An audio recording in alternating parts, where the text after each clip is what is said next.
This is Gloria Taylor Brown, and want to welcome you to the 21st broadcast, or maybe it's the 22nd, I'm not sure, of a gathering of priestesses.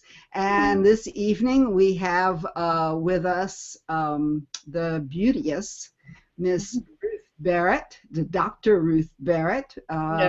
No, not doctor. No, not doctor. Well, I saw Not Dr. Ruth. No, I'm not a sexologist. No, but I saw a PhD there somewhere. In my dreams. In dreams. Okay. All right. Anyway, she's one of the most dynamic and incredible individuals that we had on the telesummit, and we had, frankly, whenever we had a poll out there and people voted who they wanted to see back, she was one of the top two people they wanted to hear more from. Oh, nice. So, I was really pleased to schedule her and for her to have the time to be available. She was saying she had just been down and taking care of her mother, and we all have parents and children and what have you that we're taking care of. In fact, it seems to be part of our priestess path these days that we have to take care of our families. And of course, those of us who are in what they call the sandwich generation are having a really interesting time right now, finding out how to take care of our seniors while we're taking care of our kids and our grandkids. And oh my God, my great-granddaughter started kindergarten today. Wow. So I just don't know how that happened. I just saw her. She was just brand new. But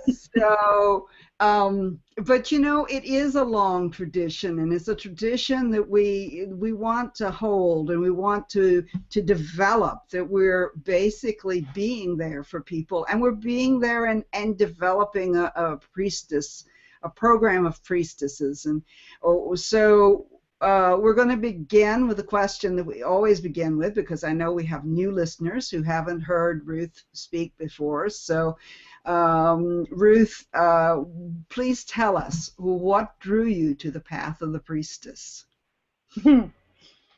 Well, I couldn't very well become the first Jewish nun, so I knew there had to be something else for me.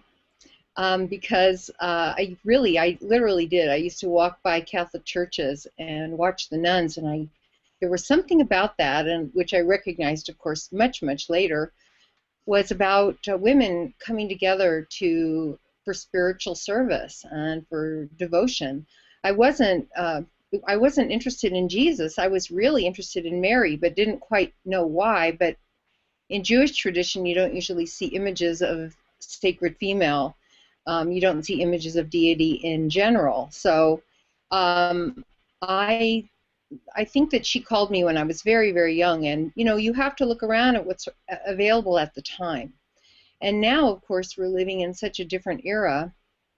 It's, 45 years later, since the movement really began, the goddess movement and the women's spirituality movement as the larger container for the goddess movement. And it's a completely different world now. Obviously the internet, but also the writers and the books and the artists who became published and who began to follow the trail of this once and future goddess that really influenced us so deeply, and certainly myself. And I began totally intuitively. Like a lot of us at that time, we knew we were drawn to nature.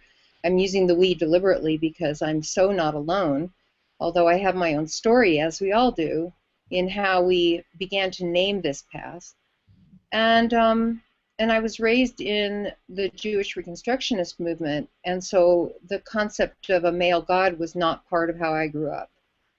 And so I could define my own sense of what God meant to me.